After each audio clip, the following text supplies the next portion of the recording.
Serre Repro dispose d'un laboratoire de répartition situé à Brinda, avec pour mission d'organiser toute la logistique des doses. Chaque année, environ 9400 doses Capring transitent par ce laboratoire. Certaines sont destinées au secteur Est et d'autres passent par le site de Coubon pour ensuite être transmises aux experts du secteur Ouest.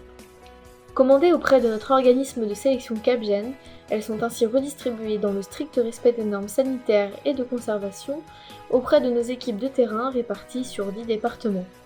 Efficacité, réactivité et proximité sont au cœur de cette activité logistique. La période la plus chargée se situe de fin novembre à fin mars, quand les experts, après avoir travaillé avec les éleveurs sur leurs objectifs d'élevage, envoient leurs commandes aux services techniques. En règle générale, les experts envoient un fichier regroupant tous les élevages vers le 15 janvier au service technique. Il est ensuite compilé et envoyé. Je peux ensuite passer commande auprès de Capgène vers février. Je recevrai les doses 2 semaines plus tard. En attendant de recevoir la commande, je crée pour chaque expert un fichier par type de dose, car les books sont répartis par catégorie. Il y a les jeunes à venir, les programmes, les sélections et les jeunes books génomiques. La répartition des doses se fait en fonction des rattachements de l'éleveur à Capgène. Il y a 4 types de rattachements à Capgène. Il y a les éleveurs créateurs et engagés. Ils sont adhérents au contrôle laitier officiel et adhérents à Capgène.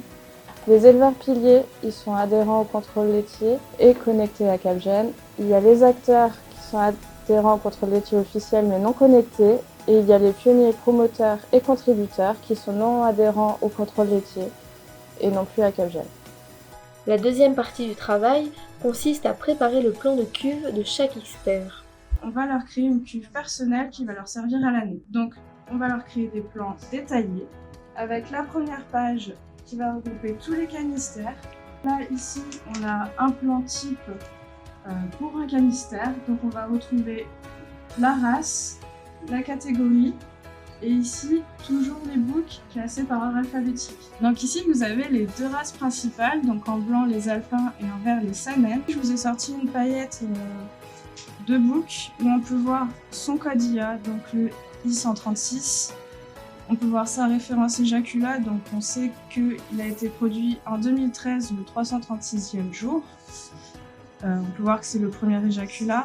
On a son code barre, sa race, donc le AA c'est pour Saanen, si c'est AL c'est alpin.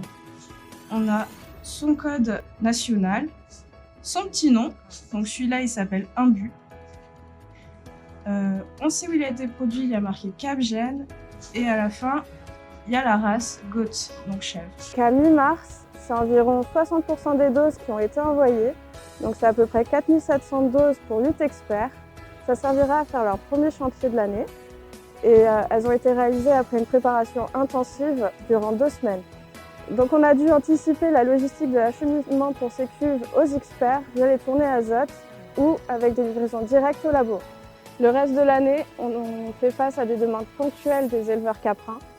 La logistique, c'est un travail d'équipe pour toujours satisfaire les éleveurs, pour les aider à l'accomplissement de leurs objectifs.